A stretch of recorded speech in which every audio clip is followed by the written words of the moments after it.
Hey guys, it's me again. Challenge 4. It's finally come around. Just done challenge 4. Uh, what I looked at today was routines and rituals. So a routine and ritual is something that you do on a day-to-day basis. It's something you don't think about, like okay, waking up in the morning. From waking up, I straight away I go to the bathroom. I wash my face. And then I go up front and I have breakfast. From breakfast, I go have a shower. From shower, I get changed. Then get my stuff ready for college. Um, uh, Brush teeth, and then go off to college. That is like my morning ritual and routine, if you want to call it that. And so for this challenge, I was going to tackle routines and rituals and really put myself out of my comfort zone for this one. And what I was going to do, this one's a personal one. It wasn't relative to people around really that much. It was more just looking at how rigid I am as a person and how I struggle when I have to break routine and get out of my traditional routines, if you want to call it that. And so, excuse me, sorry, I'm just going to have something to drink here. Sorry about that. Voice is really dry today. Not feeling great. And so, what the whole point of this one for me was, like I said, to break routine. And what I decided I was going to do is do like a reverse day. It was kind of based on The Flash. I've been watching The Flash, season 1 all over again. I love it. And I was like, the reverse Flash. It's like, yes. It's like, I'm the Flash, but reverse. And I thought, I'm going to do the same with a day. I'm going to do a day in reverse. So last night I actually went to bed in, okay, not nice clothes, but relatively normal clothes that I would wear during the day, not that I would go to sleep in. So I woke up this morning wearing those clothes. I can show them to you if you want. It's some grey slacks. Oh, that's the wrong way, but some grey slacks. Grey and white slacks, and then my red old St. Henry's shirt. Ooh, go St. Henry's. Crap school. Jokes, it's not that bad. So anyway, I wore that stuff as PJs. So I woke up this morning, and instead of putting on normal clothes, I put on my PJs. So this is my PJ shirt. And I wore PJs for the whole day. I'm not wearing them anymore, but I wore long bottoms. But yeah, it got very hot, so I took them off when I came home. I only got home at like 5:30, so I did a full day of this challenge. Don't stress. But yeah, for me, it was really, really uncomfortable. I wear my PJs at home, and like when I come home from college, I'll often chuck on my pajama shirt with whatever shorts I'm wearing, just because they're very light shirts and they're comfortable, but it's not something I'd ever wear out. I feel really, really uncomfortable wearing this kind of stuff out because it is extremely informal, and they're comfy clothes, but I think because of society, they're not comfy outside of your comfort zone. That makes sense? No, that doesn't make sense. But they're not comfy when you wear them out amongst people. Like suddenly I notice that I'm wearing PJs and that people are staring and people are going, "Oh, he's wearing pajamas" and stuff like that. It kind of affects my constructed self, and for me, when I do go out, I mean, yes, I'll just put my hair right and stuff like that. But I like to at least just be wearing normal clothes and be comfortable in those clothes, but not be wearing my PJs. So for me, that was a big thing, and it was really, really uncomfortable. Like people would come up to me during the day at college and say, "Oh, Luke, how's it feel wearing your PJs? It must be so cool." And I'd say, "I'm comfortably uncomfortable," and people would look at me strangely, but that is the best way to describe it. I was wearing comfortable clothes, but I was exceptionally uncomfortable. Suddenly, people who don't really take notice of me on the corridor, they'll see me and be like, "Oh, that guy," or suddenly saying, "That guy is in PJs." And suddenly staring you down while you're in the corridor, and stuff like that. But what I thought was interesting is I was expecting a lot of negative attention, and the fact of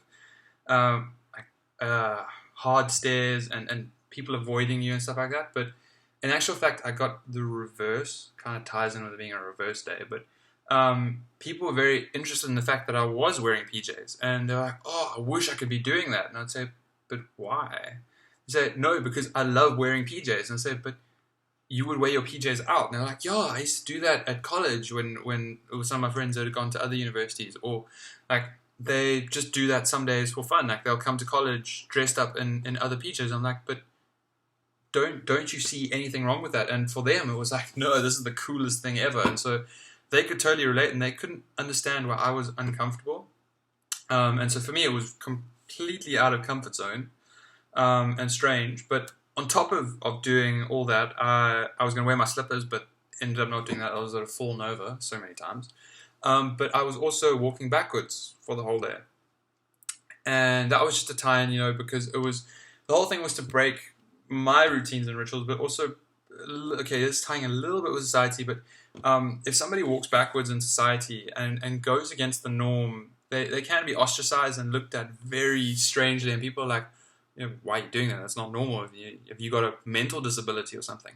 So that was part of the point in walking backwards for the day, to challenge those constructs, saying, why is it that we have to walk forwards? Why can't we walk backwards? And why is it seen weird when we do walk backwards? So it was a challenge, that in the sense linked to society, but also to myself, because then suddenly you've got to take into account time. I mean, like I said, it takes me 5 minutes to get to college.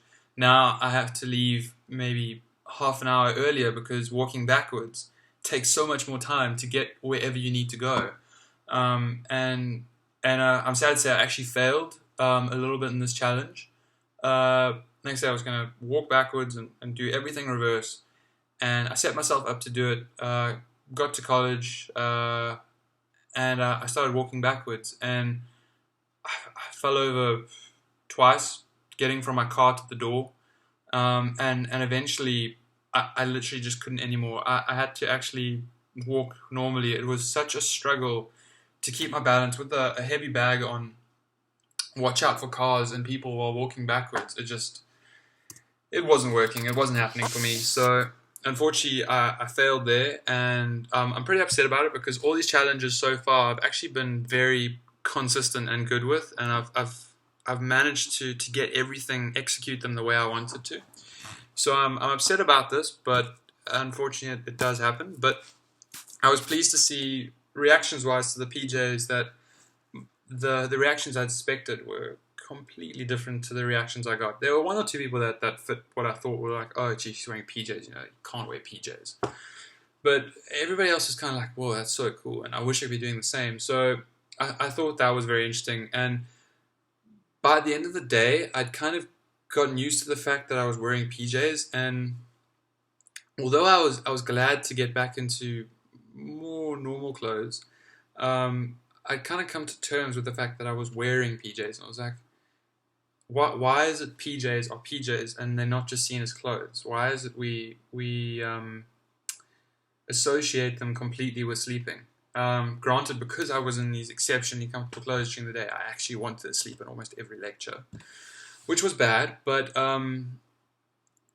I just thought it was interesting, they're actually just clothes. Why is it we suddenly associate certain clothes with certain times of days or seasons, and when we wear them out of season or out of time, it's such a big issue. It shouldn't be. So when I got my head around that and learned that, I then started to become comfortable in my clothes. So that was quite a nice experience for me, to come to that realization that it's just clothes. It doesn't, just because they have a label saying they're pajamas, doesn't mean that they actually have to be worn at that time. So that was a nice experience for me throughout this challenge. But other than that, I struggled. I really didn't enjoy it. It just shows, once again, linking, as I've linked all of them I think so far, to society, how society dictates the way we do things, and if you don't generally fit into those gender or social confines, then you're ostracized, looked at strange. People don't like to be around you, hang around you, and stuff. So that was interesting. But other than that, I've done this challenge. 4 down, 3 to go. Yeah, it was tough. I'm glad this is coming to a close. I've learned a lot about myself over this whole period. I've grown as a person. One thing's for sure is I'm now more empathetic and more understanding of people, and I mean, I always do kind of challenge society and ask the questions, but why is it that we do this? Because society dictates it. Why can't we just be who we are, or do what we want to do? But now suddenly I'm questioning even more, and when people are looking at me strange, it's like, well, why are you looking at me strange? You're living in this rigid universe where people dictate to you what to do, and you're living by these rules. Why can't you set your own? So I thought that is very interesting. That's what I've grown to, at the point where I'm no longer living by other people's rules. I'm now starting to create my own and understand where I generally fit in with who I am, and I'm becoming more comfortable with who I am over this process as well. I mean, I know I'm quite a big dude. I mean, I carry a bit of weight, but through what we're learning in critical studies and then going through this project, I'm becoming more and more comfortable with who I am, and more frustrated with the fact that people are judging me based on my physical appearance or whatever I'm doing in these challenges, because in theory, some of them aren't even really affecting them. They're more pertinent to me, whereas others, yes, they do have an effect on them, so judge away. But it's not you, it's me type thing. And it's like, who really gives you the right to judge me? Because this is what I'm comfortable with, and this is who I am. So if I'm happy with who I am, then there's no reason to be judged type thing. And it's also in regard to that, I'm less judgmental of people, more understanding of where they come from, what they're doing. Like, I used to judge people in PJs. I'd be like, why the hell are you wearing PJs? What the heck? You just trying to sleep at lectures, or what's your problem? That's not cool. That's not how you operate. I mean, yes, I'm not going to be wearing PJs again in a hurry to college, but now when I see somebody in PJs, I'm probably just going to laugh and be like, hey, I remember that time. And it's like, enjoy being comfortable or something like that. But I won't be judgmental towards them. I'll just be like, yeah, it's their style. So yeah, learning a lot about myself, learning a lot through these challenges, but very glad it's coming to a close very soon. So if you have stayed with me throughout this journey so far, I've got 3 more left, guys. Just bear with me. This body uncomfortable is becoming less uncomfortable, even though very uncomfortable situations. But yeah, 3 more to go. Let's bring it home, guys. Cool. Thanks for watching. Cheers.